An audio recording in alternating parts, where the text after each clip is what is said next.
Bem-vindo a mais uma live do Jornal Valor Econômico. O Valor tem feito várias lives durante as manhãs na economia, na política, na cultura, para discutir a conjuntura do país no combate à Covid-19. Hoje, o convidado de hoje, eu recebo aqui o governador da Bahia, Rui Costa, do PT, que é presidente também do Consórcio Nordeste.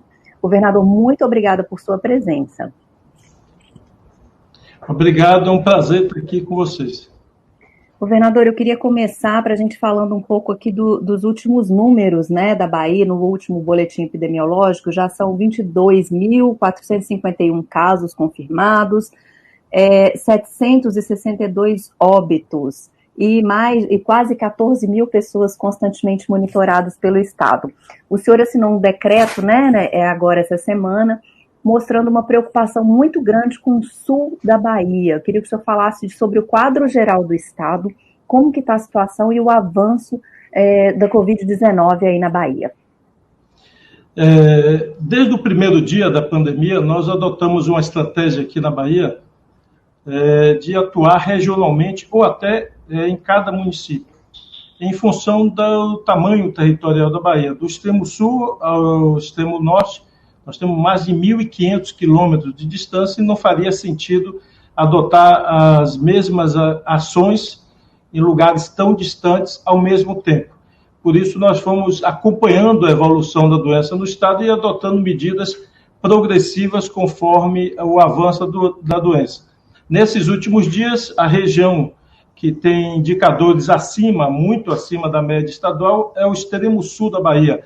A região de Porto Seguro, de Eunápolis, Teixeira de Freitas e Itamaraju, são mais de 20 municípios que compõem essa região, e nós, portanto, adotamos, a partir de uma reunião segunda-feira com os prefeitos daquela região, decretos estaduais e municipais de restrição da convivência social, da atividade econômica, principalmente aquelas que geram aglomerações, preservando aí as atividades bancárias em função do saque dos benefícios sociais e os itens de primeira necessidade, como supermercado, farmácia, da população, e restringindo também a circulação a partir das 18 horas, em função de que muitas vezes se restringe durante o dia e à noite as pessoas se aglomeram nas comunidades, nos bares e, portanto, não resolvia nada estar fechando durante o dia e liberar a convivência social à noite. Então, nós restringimos muito fortemente a convivência a partir das 18 horas para evitar a contaminação. Governador, o senhor está à frente do Consórcio Nordeste. O consórcio criou um comitê científico, né, e sempre se balizou muito favoravelmente a essas medidas de isolamento. Eu vi recentemente que o secretário de Saúde do Estado, do senhor, fez críticas a um relaxamento na Prefeitura de Salvador, né, em Salvador, onde o foco também é bastante significativo, o foco da doença. O senhor teme as consequências desse relaxamento? Como é que o senhor está avaliando esse cenário de flexibilização que vários estados do país já estão começando a fazer, inclusive São Paulo, por exemplo? Ô Malu, eu tenho dito o seguinte, quando eu até dei um exemplo esse final de semana, numa emissora de TV que eu dei uma entrevista, quando um filho nosso e minha filha coincidentemente, estava com infecção de garganta, quando um filho nosso está doente e o médico passa um antibiótico, a gente tem que dar ao filho a dosagem correta e de uma vez só o medicamento, mesmo que o remédio seja amargo, o antibiótico, para quem tem filho pequeno, sabe que às vezes tem uma densidade, uma viscosidade, até parece areia, as crianças não gostam, choram, botam para fora, mas tem que tomar, e tem que tomar na dosagem correta, no horário correto, senão pode pegar uma infecção generalizada e vir a óbito. Infelizmente, a pandemia, depois que ela veio para o Ocidente, os países minimizaram o efeito disso. Alguns países, os seus líderes trataram como gripezinha. Outros, como no norte da Itália, particularmente na cidade de Milão, se fez filme, carreata, pedindo que tudo ficasse aberto, que Milão era tão forte que iria enfrentar o vírus e hoje, proporcionalmente, é o maior número de mortes do mundo. E como a Ásia enfrentou isso? Com muita unidade do ente nacional com os entes subnacionais. E o resultado foi que, em pouco tempo, a Ásia conseguiu controlar a contaminação. E quando ela veio para o Ocidente, na Europa, Itália e Espanha são exemplos disso, e aqui na América, os Estados Unidos passam de 100 mil mortes, e o Brasil, que fizeram pouco caso da doença, e o governo federal, inicialmente, não adotou medidas de restrição, nós já vamos para mais de 60 dias e nós não conseguimos sequer isolar o vírus em algumas regiões do país. O vírus se proliferou e, portanto, algo que podíamos controlar em apenas 30 dias, se as medidas enérgicas, se o remédio amargo fosse tomado de uma vez, talvez em 30 dias a gente tivesse controlado esse vírus. Já vamos para mais de 60 e vai chegando a exaustão de todo mundo, a exaustão econômica de todos os segmentos sociais, a exaustão social, psicológica, emocional, ou seja, as pessoas vão chegando à exaustão de estar tanto tempo com restrição de convivência e, eventualmente, isso vai cedendo e vai abrindo. Isso, inevitavelmente, vai significar um número maior de mortes do que nós tivemos até aqui. Eu acho que isso pode ter um risco de acelerar o número de mortes. Por isso, nós estamos aqui na Bahia atuando muito fortemente em cada foco maior. A gente vai lá e atua, como agora é a região do extremo sul. No resto do estado, nós estamos com a taxa de crescimento em torno de 5%. A média dos últimos 5 dias até está um pouco menos, está 4,6%. A demanda também de leitos hospitalares está em torno de 4%, a média dos 5 dias. Portanto, na média do estado, nós estamos conseguindo, as duras penas, ir reduzindo a demanda, embora os números absolutos continuem crescendo, mas a taxa de crescimento nós estamos conseguindo reduzir. Mas, governador, eu posso entender, então, essa avaliação que o senhor está fazendo de que, politicamente, o senhor não pretende recuar. Se for necessário prorrogar medidas mais restritivas de isolamento social, o senhor vai bancar o custo, enfim, político, econômico disso, é isso? Olha, nós temos feito isso aqui e eu tenho feito comunicação permanente com todos os prefeitos. Ontem eu estava reunido com os prefeitos do extremo sul, hoje vai ter uma reunião aqui com o prefeito da capital, e a gente tem conseguido, graças a Deus, alinhar as posições. Às vezes tem uma diferença nos detalhes e a gente termina optando por uma posição intermediária, porque já tem a confusão com o governo nacional, que libera tudo, que manda todo mundo para a rua, ou seja, que diz que o vírus é uma gripezinha e que todo mundo vai morrer um dia mesmo, então se morrer agora, só antecipação da data. E para não aumentar a confusão na cabeça das pessoas, a gente tem buscado negociar e compor as medidas com o poder público municipal para não dificultar ainda mais o êxito da ação, e temos conseguido até aqui.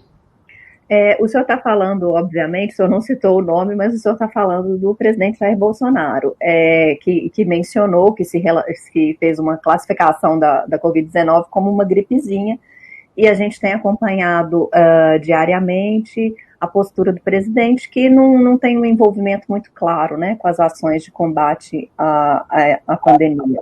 Eu queria saber se o senhor vê alguma mudança de cenário. Houve uma reunião recente aí com governadores. Queria saber se o senhor vê alguma mudança de cenário, pelo menos no ponto administrativo de gestão do governo federal em relação ao combate à doença. Olha, do ponto de vista do governo central, da postura do presidente, eu não vi nenhuma mudança. O padrão é o mesmo. Em relação ao Ministério da Saúde, pelo menos nas últimas semanas, houve uma modificação. Nós tínhamos recebido lá no início da pandemia 40 respiradores do Ministério da Saúde, e ao longo de todo esse tempo não tínhamos recebido nenhum equipamento mais, e essa semana recebemos 60 respiradores, sendo 30 de UTIs e 30 de transporte. Então, eu diria que há um movimento, pelo menos positivo, no Ministério da Saúde, no sentido de ajudar os estados com equipamentos. Mas a lógica do governo federal não mudou nada. Nós estávamos aqui, Malu, até 10 dias atrás, a Bahia tem 417 municípios. Nós só estávamos com 160 municípios por 60 dias com casos confirmados. Só 160 de 417. Mas, infelizmente, as empresas interestaduais de transporte começaram a conseguir eliminar na Justiça Federal, arguindo que quem regula o transporte interestadual é a NTT, a Agência Nacional de Transporte, e mesmo induzindo o juízo ao erro, porque muitas das empresas que estão conseguindo liminar são aquelas empresas que não fazem e não têm autorização para fazer transporte interestadual, estão simulando viagens de turismo, só que no turismo os passageiros que vão são os mesmos que devem voltar.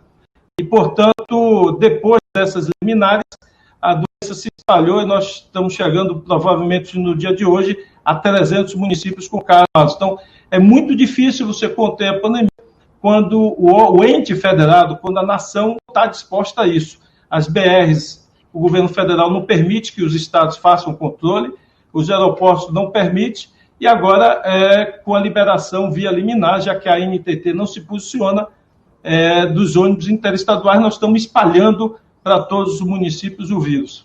E o governo da Bahia já está analisando um recurso jurídico a isso, governador? Tem alguma Já fizemos, estamos aguardando, fizemos ao STJ, ontem mesmo eu cobrei aqui do nosso procurador do Estado, mas já foi feito ao Superior Tribunal de Justiça o recurso para que a gente possa caçar essas liminares, porque é impossível conter a doença. Os prefeitos me ligam desesperados todos os dias, vendo o passageiro desembarcar, eles fazem um teste rápido, o passageiro está com vírus, está com febre, e chegando em todos os municípios. É algo impensável no mundo inteiro. Se você disser que um presidente da República está liberando o transporte para levar gente contaminada para o país inteiro, ninguém acredita. O que a China, a Ásia, a Coreia teve sucesso? Isolou, é como um incêndio florestal. Se você isolar o foco do incêndio, você impede que o incêndio alcance a floresta inteira. Agora, se ao contrário disso, você sai pegando brasa e espalhando no resto da floresta, ajudando, além do vento ajudar, você ainda pega e sai espalhando brasa, aí realmente a floresta inteira vai pegar fogo. Governador, o senhor está fazendo aí várias analogias, né? O senhor fez essa do antibiótico, agora essa do incêndio florestal. Na cabeça do senhor, pelo que o senhor está vendo e pela desarticulação nacional, como o senhor mesmo mencionou, a gente pode trabalhar com um quadro no Brasil de que essa pandemia vai se estender e afetar durante ainda muitos meses mais a economia do país?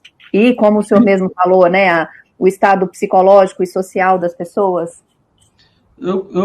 Meu entendimento é esse. Nós vamos ter que conviver muitos meses com números mais baixos, na medida que os controles se mantenham, mas nós vamos conviver, porque nós não conseguimos debelar os vírus. Cito, nos países, mesmo da Europa, mesmo a Itália, quando tentou desafiar o vírus, quando começou a ser derrotada, ela recuou, fechou totalmente, fechou completamente, ninguém saía para lugar nenhum, e ela conseguiu controlar o vírus, e a Europa agora está voltando com as atividades. Infelizmente, nós vamos ficar com essa convivência com o vírus, eu acho, o resto do ano. Isso vai comprometer muitas outras atividades econômicas que poderiam voltar.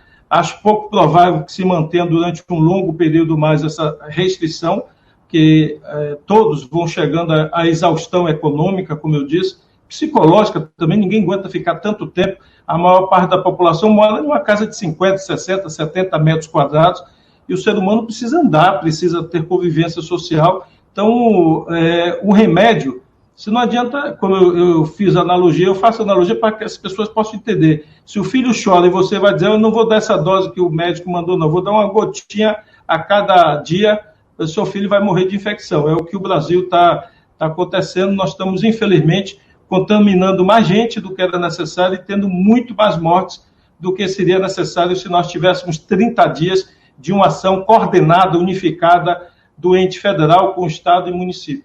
Mas pelo que o senhor está falando, então, o senhor também acha que no próprio Estado o senhor não vai conseguir segurar muito tempo mais? Olha, eu diria que em nenhum lugar você consegue segurar, ninguém consegue segurar um ano inteiro, 6 meses, todo mundo trancado em casa. Não é possível imaginar.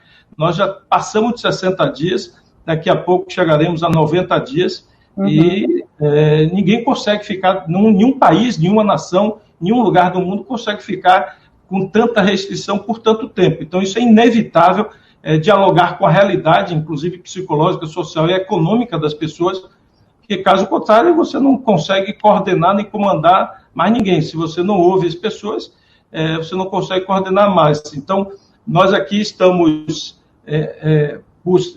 vamos dizer assim, flexibilizando nas cidades que estão sob controle e apertando nas cidades que têm um índice alto. Eu, inclusive, falei com o ministro da Saúde, primeiro para pedir o respirador, depois para agradecer que ele enviou, e eu fiz um pedido a ele, que ele, por favor, me ajude a convencer a NTT a suspender essas autorizações de transporte, porque senão a gente não vai conter isso no estado inteiro, vai contaminar os 400 municípios, e todo dia chega gente contaminada de outras regiões. Nenhum lugar do mundo conseguiu controlar desse jeito. Entendi. Governador, eu queria depois a gente entrar um pouco nessa conversa sobre flexibilização, mas tem várias perguntas aqui das pessoas que estão assistindo a gente, no sentido de que se o senhor acha que a Bahia demorou muito a decretar medidas de isolamento, e tem outra pergunta aqui dizendo, será que deixar ocorrer o carnaval esse ano não foi uma imprudência? Por que isso ocorreu? O senhor se arrepende de não ter antecipado um lockdown na Bahia? Tem várias pessoas fazendo perguntas nesse sentido. Não, deixa eu lhe dizer, essa tese do carnaval é a tese do grupo do Escritório do Ódio do Fake News, que alega como se o vírus tivesse chegado na Bahia com o carnaval. E não foi, o vírus chegou na Bahia inicialmente com pessoas baianos ou pessoas de outros estados que estavam fazendo turismo na Bahia, pós-carnaval. Então, muitos baianos que foram para o exterior, quando voltaram com vírus, tem nada a ver com o carnaval. Essa é a tese aí do Escritório do Ódio, que tenta vincular a pandemia à realização do carnaval. E eu, só para esclarecer, a Bahia está, em média, numa posição muito melhor que a maioria dos estados. Só para dar um número, a Bahia representa 7% da população do Brasil. São 15 milhões de baianos, representamos 7%. Do total de óbitos, nós estamos hoje em torno de 2% do total de óbitos, um pouquinho mais, 2, alguma coisa do total de óbitos. Portanto, uma diferença grande da proporção. Se nós tivéssemos hoje o valor equivalente à participação da população da Bahia, nós teríamos, na verdade, 2.200 mortes, quando nós estamos hoje na casa de 700 e poucas mortes, um terço do que estaria se tivesse a mesma proporção. Então, em número de contaminados proporcional à população, em número de mortes, em número de leitos de UTI ocupado, nós estamos numa posição lá no final da fila, quando se compara com outros estados.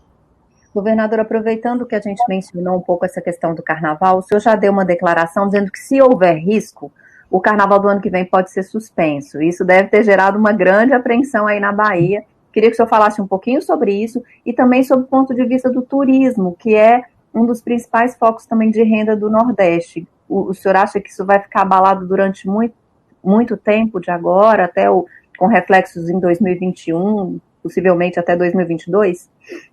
Olha, eu acho que o turismo vai ser impactado no mundo inteiro, não é só na Bahia, não. Eu acho pouco provável, por exemplo, no turismo mundial, a viagem de idosos, de aposentados, significa uma parcela bastante considerável do volume de pessoas que viajam. São aquelas pessoas que têm poupança, que já não trabalham e, portanto, fazem muitas viagens, ou mesmo de jovens que viajam com seus filhos. Então, acho muito pouco provável que nós tenhamos um retorno intenso do turismo antes da vacina. Quais são as famílias que vão expor seus filhos a viagens internacionais ou viagens nacionais, correndo o risco de contaminar suas crianças? Então, acho pouco provável, acho que esse setor de serviços é o setor que vai sofrer mais até a chegada da vacina. Uma coisa é até a aglomeração em passeata que nós estamos vendo nos Estados Unidos. Outra coisa é o poder público autorizar não só carnaval. Dá para imaginar show em qualquer lugar do mundo com 50 mil pessoas, 20 mil pessoas, 30 mil pessoas juntas, aqueles shows de grandes artistas, grandes bandas que nós acompanhamos no mundo inteiro, no Brasil. Não é possível imaginar que o poder público autorize isso. Eu não acho que lugar nenhum do mundo será autorizado. E, portanto, quanta gente trabalha para produzir um show desse? uma peça de teatro, eventos que reúnem 1.000, 2.000, 5.000 pessoas. É muita gente trabalhando envolvida nisso, e esse setor, de fato, é o que vai sofrer mais na retomada. O comércio, eu acho que retoma rapidamente, até porque parte do consumo reprimido as pessoas vão realizar, mas o serviço você não consegue realizar de imediato antes da vacina. Mas, voltando ao carnaval especificamente, o senhor realmente está cogitando essa possibilidade de cancelar? Não só carnaval, eu não vejo como, no Brasil, nenhuma autoridade pública autorizar evento de massa com o vírus circulando e sem a vacina. A não ser que a gente queira admitir que mais 5, 10 mil pessoas vão morrer para se fazer o carnaval. Então, isso seria absolutamente desumano e cruel, você admitir 5, 10 mil mortes para fazer uma festa de carnaval. E o impacto disso na renda da Bahia, eu imagino que vai ser muito significativo, né, governador? Sim, na Bahia, do Nordeste, eu diria de estados como Rio de Janeiro, que tem um turismo também forte, será muito expressivo, não tenho dúvida disso. E fica a torcida, o desejo, e acho que o Brasil devia estar engajado, fazendo alianças da produção de vacinas com outros países que estão desenvolvendo, até participando, inclusive, com pacientes para serem vacinados. Eu acho que o Brasil devia estar, nesse momento, saindo do isolamento e buscando parcerias internacionais para que a gente pudesse ajudar a produção mais rápido possível da vacina. Esse sim que será a emancipação, eu diria, dessa crise. Mas o senhor vê algum movimento nesse sentido do governo federal, dessa parceria com outros países? Porque vários governadores que a gente ouviu aqui fizeram essa mesma observação, essa mesma queixa, né? A dificuldade de uma interlocução do Brasil com outros países para articular melhor ações de combate à doença, né? Não, eu vejo justamente o contrário. Infelizmente, o Brasil, se a imagem do Brasil desde 2015, 2016, já não vinha boa internacionalmente, piorou demasiadamente. As pessoas me perguntam, você acha que a imagem do Brasil está no chão? Eu costumo dizer, não, no chão não, está no subsolo. E o Brasil tem feito pouco esforço ou nenhum esforço para sair desse isolamento, ao contrário, as declarações públicas de ministro, inclusive nessa última reunião que o vídeo veio à tona, provocou, inclusive, reações de países que supostamente estariam aliados, ou pelo menos com interlocução com o governo federal, exemplo de Israel, por sucessivas declarações de ministros ou de outros países. Realmente, o mundo inteiro está olhando com muita estranheza o que está acontecendo no Brasil. Governador, eu queria ouvi-lo especificamente sobre a questão do auxílio emergencial do governo federal, né? Nessa semana, até o Valor publicou uma reportagem mostrando que uma parte muito significativa dos benefícios estão sendo pagos a pessoas das classes A e B.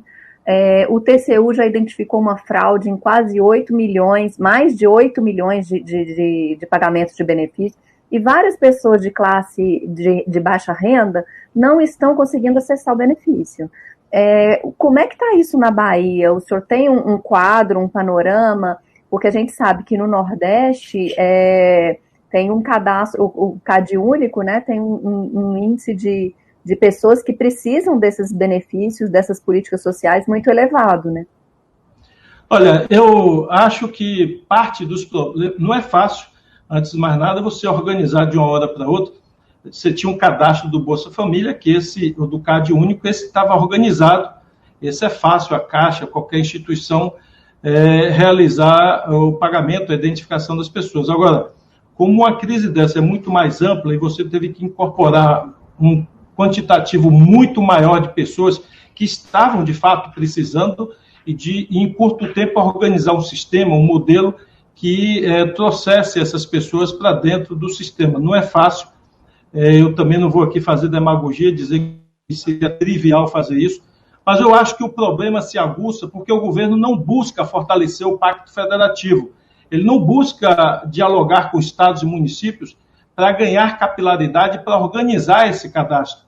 E acho que o TCU podia adotar uma medida clara, que era botar na internet, por cidade, por estado, a lista dos beneficiários. Isso ajudaria e abrir um link automático de denúncia, porque na hora que chegar uma lista numa cidade, de qualquer cidade da Bahia, as pessoas vão olhar quem são os nomes das pessoas que estão recebendo e vai saber se naquela cidade aquela pessoa precisa ou não. E seria mais fácil identificar desvios e eu diria até de causar algum constrangimento para que pessoas que não precisam estejam se cadastrando para receber, ou se alguém está usando o cadastro dessas pessoas. Então, eu acho que seria uma medida interessante divulgar a lista por cidade na internet e, paralelo a isso, abrir um canal das pessoas eventualmente poderem fazer denúncias, se empresários, pessoas de alta renda estiverem recebendo, que a população possa facilmente entrar lá e formalizar a sua denúncia, aquela denúncia ser processada até eletronicamente.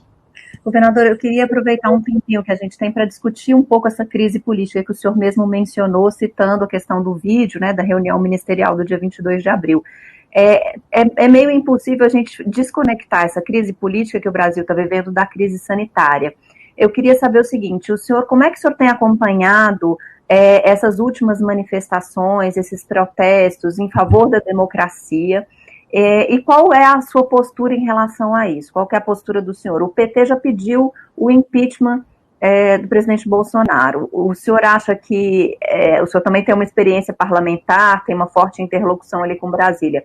Tem espaço para isso acontecer? Queria que o senhor falasse sobre essas duas coisas, sobre a questão do impeachment e sobre essas manifestações recentes. Olha, sobre manifestação, as pessoas inclusive me perguntaram, governador, eu devo participar? Eu não recomendo participar. Eu acho arriscar a vida de seres humanos, porque mesmo que sejam jovens que estão indo para a manifestação, eles vão voltar para casa. E aí muitos jovens, ou boa parte dos jovens, não moram sozinhos, moram com os pais, moram com os avós, e vai ter uma disseminação rápida da doença ainda maior se isso acontecer. Na verdade, o que o presidente da República faz é o que ele sempre fez. Ele sempre se pautou pelo conflito.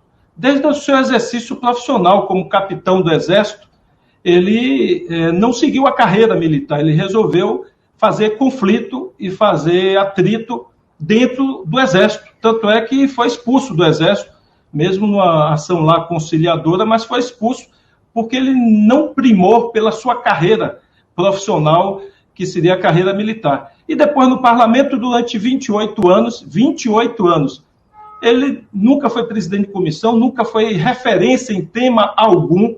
É o que eu digo a muitos empresários que votaram e fizeram campanha, eu digo até brincando a eles, eu digo, olha, é como se você pegasse, você amanhecesse um dia de mau humor, você que é dono da empresa, e chegasse um dia na empresa, pega aquele funcionário que você olha para ele assim, e você sempre se perguntava porque nunca demitiu ele, porque ele nunca fez nada relevante, e você diz, eu vou lhe botar como presidente da minha empresa. Eu digo, você faria isso? Aí as pessoas em geral dão risada, eu digo, e você fez isso com o Brasil. Você pegou alguém que a vida inteira nunca fez nada de relevante, nem na sua carreira profissional, nem na sua vida pública, e botou como presidente da República. O que esperar? E eu acho que o presidente, essa relação dele com a pandemia, eu acho que faz parte da estratégia dele. A estratégia dele sempre foi se concentrar em um público mesmo que minoritário. Quem é executivo, a cabeça de quem é executivo sempre é de ter a maioria da população ao seu lado. Mas a cabeça do presidente é diferente. Ele quer ter um grupo fiel, radicalizado, de 20%, 30%. Então, ele, na minha opinião, a estratégia dele é de polarizar parte da sociedade que está desesperada por retorno para o lado dele. Por isso, essas sucessivas aparições públicas colocando em risco a vida humana. Acho que faz parte da estratégia dele de se fortalecer com um núcleo ali em torno de 30%, e ele pretende novamente seguir até a eleição de 2022, agarrado nesses 20%, 25% ou 30%, e com isso tentar eventualmente chegar ao segundo turno na eleição de 2022. Governador, eu fiz uma pergunta para o senhor, quando o senhor estava falando de protestos, o senhor falou de protestos, eu entendi que a resposta do senhor, o senhor falando, desaconselhando protestos e manifestos, sejam eles quais forem, nas ruas.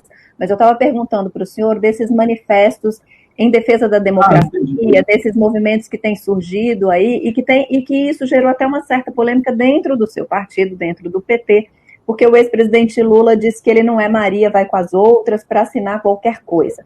Queria saber como é que o senhor vê esse movimento social surgindo, que tem até o Somos 70%, que seriam pessoas, às vezes muitas até que votaram Bolsonaro se arrependeram, pessoas de centro, de esquerda, de direita. Como é que o senhor vê esses movimentos? O senhor apoia, acha relevantes? Sim, eu acho relevante todos, mesmo os que se arrependeram, e é importante que tenham se arrependido não só da pessoa física Bolsonaro, mas quando as pessoas apoiaram, apoiaram o que ele dizia, o que ele construía. Ele tem vídeos dizendo que o Brasil precisava de uma guerra civil e morrer mais de 30 mil. Coincidentemente, é o que morreu agora na pandemia, mais de 30 mil. Então, ele, por diversas vezes, fez declarações preconceituosas contra nordestinos, contra negros, contra pessoas LGBT. Então, as pessoas não votaram só em um ser humano. Quem votou e fez campanha no conteúdo que ele defendia. Então, eu espero que essas pessoas estejam arrependidas não só do voto na pessoa física, mas arrependida também de ter votado alguém que tem declarações racistas, declarações fascistas, declarações preconceituosas. Porque não basta apenas mudar o nome, tirar Jair e botar Pedro, se o conteúdo da governança for o mesmo. Então, o Brasil precisa de civilidade. Eu espero que o Brasil siga no caminho de um padrão civilizatório que vinha com tropeços, com erros, mas que vinha caminhando em direção a um padrão civilizatório para que algum dia a gente alcance o padrão de direitos humanos, de direitos econômicos e de civilidade das principais nações do mundo. Governador, o senhor sempre foi apontado como um nome mais moderado dentro do PT, né? Como é que o senhor vê essas declarações do ex-presidente Lula? Tem várias críticas de que será que o PT e o ex-presidente não estão caminhando para um modelo e para um universo ali, para um nicho muito sectário, no momento em que o Brasil precisa, né, de, como o senhor mesmo está falando aí, de mais articulação, de mais diálogo, de mais tolerância? Olha, eu acho que nós só vamos superar as dificuldades do Brasil com muito diálogo, muito entendimento. E o exemplo disso é aqui na Bahia. Muitas vezes as pessoas me dizem, Rui, não tenta transpor o plano nacional que vocês construíram na Bahia. Nós estamos aqui desde 2007, em quatro mandatos sucessivos, todos no primeiro turno, com um leque de alianças amplo que representa diversos segmentos da sociedade e de pleno êxito na governança aqui. Então, eu acho que eu sou defensor sim, do amplo diálogo, mas acho que é preciso ser explícito para as pessoas, porque tem pessoas que fizeram, que a sociedade, e essas pessoas que apoiaram, repito, o presidente da República, apoiaram o conteúdo, é preciso que elas demonstrem também.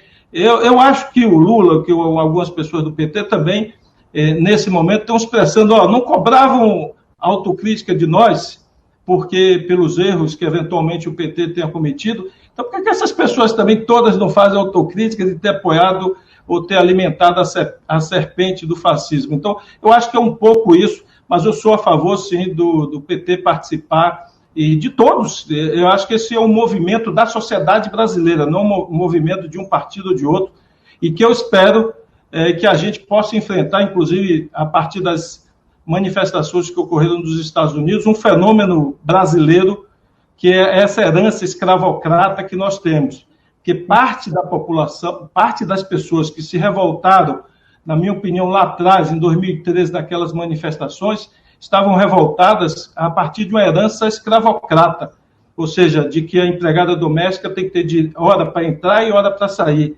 que a empregada doméstica pode ir ao cinema de dia a domingo com sua filha, seu marido, e que não precisa necessariamente trabalhar todos os domingos. Então, tem pessoas que não se conformavam com isso, filho da empregada doméstica poder estudar na mesma universidade que o filho dela estuda. Então, são valores que eu espero que a sociedade brasileira evolua e vença também essa herança escravocrata que muitos do Brasil, infelizmente, carregam.